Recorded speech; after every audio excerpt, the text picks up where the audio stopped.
guys at welcome ulit sa ating vlog. And today we will be testing or basically using a new product na na-discover ko kahapon, and I'm really excited to test it out and use it. Ayan, so ngayong araw guys, ita-testing natin itong Microtex or MTX VH Guard UV protection coating. So basically what this does guys is base sa description, naglalagay ito or nagbibigay ito ng thin layer ng crystal or UV protection coating against ultraviolet light na nagko-cause ng discoloration ng inyong headlight at visor ng inyong mga helmet. So basahin natin yung description niya na MTX VH Guard, MTX Visor and Headlight Guard is an advanced protective coating for motorcycle headlights and helmets visor. It contains UVA and UVB absorbers that protects against daily sun exposure to prevent premature yellowing, fading, and cracking. So maganda. Leaves a crystal clear coating that enhances the clarity of headlight and helmet visors, improving visibility on the road. So, maganda yung base sa kanyang description. Maganda kasi nga nape-prevent niya yung premature wear and tear ng headlight and yung visor niya ng helmet. And also nape-prevent din niya yung mga cracks and discoloration and fading na rin. Directions naman is ang sabi dito, spray directly on headlight or helmet visor using MTX detail cloth, basically microfiber, spread to ensure proper coverage, allowed to dry for about 1 minute to form a protective layer, and then buff to crystal clear shine. So madali lang naman. So kahapon ko lang ito nabili. This is I bought for 100 pesos. Ito. For 125 ml. So wala siyang nakalagay kung tuwing kailan siya ina-apply, pero sa tingin ko mas maganda i-apply siya siguro at least once a month, para at least yung layer or yung protective layer is hindi basta-basta nawawala. Okay guys, so gagawin natin, start tayo sa isang portion ng ating headlight. I-shake natin para sure. Tapos meron tayong microfiber cloth. So texture niya ay parang yung ina-apply ko sa sa rain repellent, parang ganun.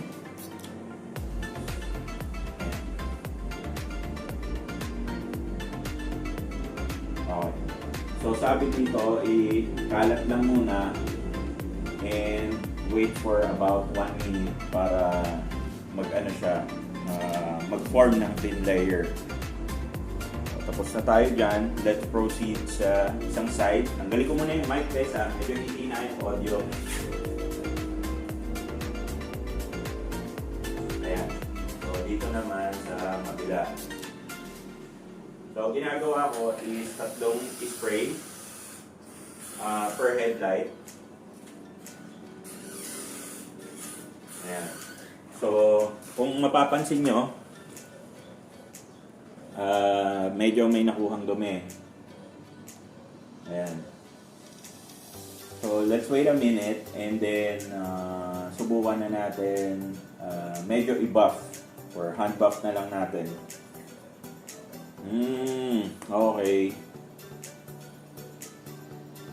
So honestly guys, honestly speaking, yung amoy niya is para siyang yung rain repellent na ginagamit ko.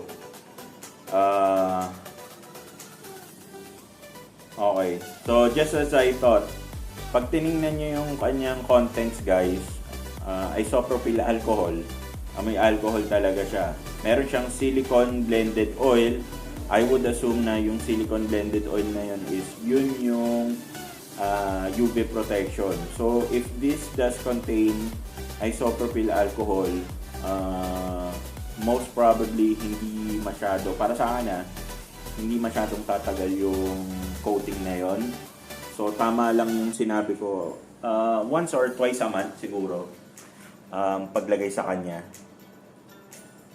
So tapos na siguro yung ating 1 minute.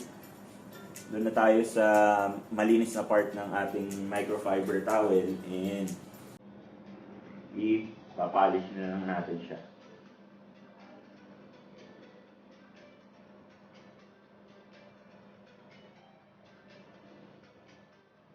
Okay.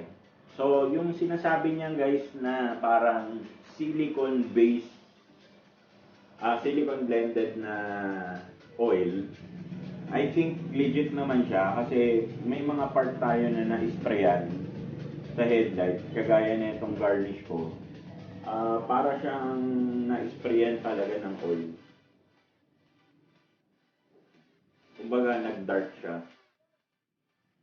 Tapos sa headlight naman, very noticeable. Parang luminis talaga.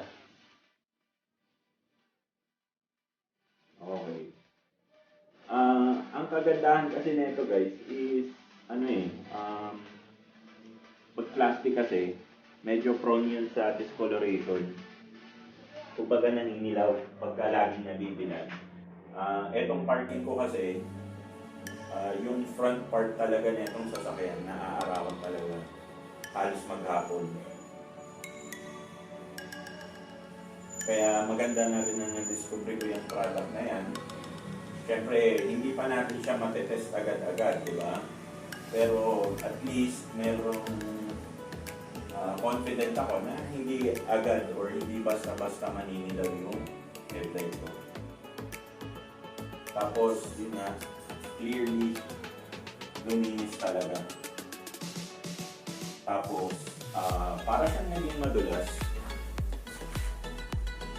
So, papakita ko sa inyo guys yung headlight ko.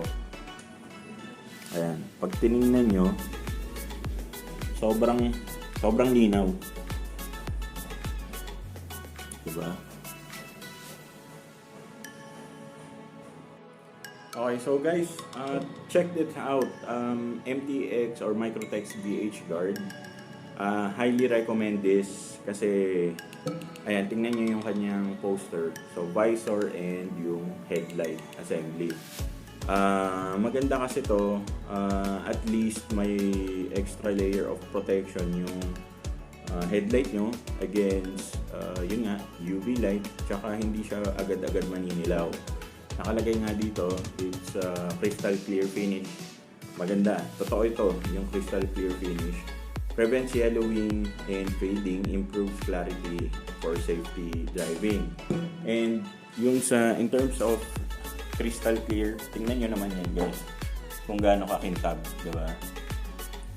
And makikita nyo naman dito, ayan. So, ayan, di ba? O, ayan yung dumi. So, nalinisan talaga niya, totoo. And for 100 pesos, pwedeng nyo siyang gamitin kahit nga every car wash nyo pwede yung i-apply. Tapos ayan yung content niya, isopropyl alcohol and silicone blended oil. So again, MTX VH Guard, I highly recommend this for peace of mind na rin, and 'di ba? Anyways, 100 pesos lang naman siya. Kita naman agad yung result, and it's easy to apply kasi nga straightforward. I-spray nyo lang and wait for about a minute and wipe it off. And that's it for me today guys. Sana nagustuhan nyo yung ating video. If you did, please give this video a thumbs up. At kung hindi pa po kayo nakasubscribe, hit nyo na po yung ating subscribe button. And if you have any request, any products, or if you are interested to sponsor a video, please do let me know on the comment section below, or you can email me. Nasa description section po sa baba yung email address natin. And if you have any requests, please utilize the comment section sa baba. And also guys, lastly, if you need car parts and accessories po, link po sa aking Shopee store is nasa description section sa baba. Once again, Mark Claudette, thank you so much for joining me today, and see you on our next video.